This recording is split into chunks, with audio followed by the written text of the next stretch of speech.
दीदिया। अरे तोर और कुछ ना बुझाला, सुबह सुबह छोड़ा सन खानी उपनाइत बाड़े।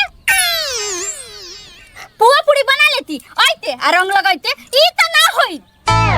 आगे तनका से रंग लगा देनी तो गल गेले का? हमरा तो कुछ नहीं है भाई। अगर हमर करियठा देवर हमरा के ई हालत में देख ली ना तो तोहर जवानी के पानी छोड़ा दे। एही से कहतन ये जैसे चल जो, काहे के हमर देवर भले मत करिया, बाकी पिचकारी रख ले बा बढ़िया आ कहीं फाड़ ना दो तोहर गणिया जदी जे आ जाई तो।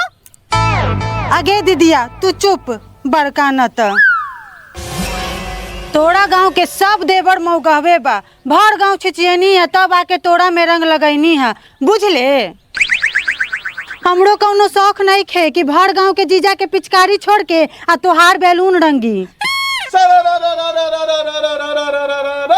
ले आ गई ले, तनी बचिए के रहिए, कहीं देवरा सब अपनी पिचकारी से रंग डाल दी तो 9 महीना के जगह 6 महीना में रौनक आ जाई कुंवारे में।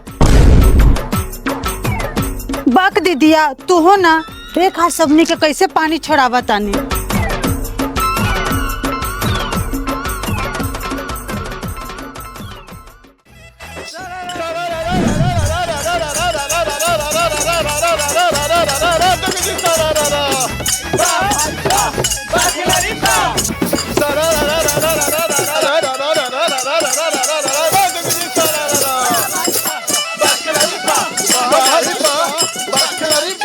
होली में बुढ़वा हो पीके बेहाल, भाई पीके बेहाल, भाई पीके बेहाल। अरे होली में बुढ़वा भाई पीके बेहाल, भाई पीके बेहाल, भाई पीके बेहाल। अभी कसवा के मौसी लागे हमारा माला बोला हाय रे हाय रे हाय।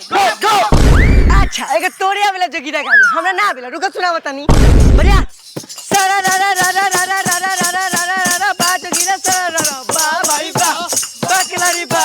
होली में बात हम कोइल साच, होली में बात हम कोइल साच, तोहर मौगी के दूध नहीं बची बोल होई रे हां बस बस। अरे तन्नी बोलेगा हो के जोगिरा।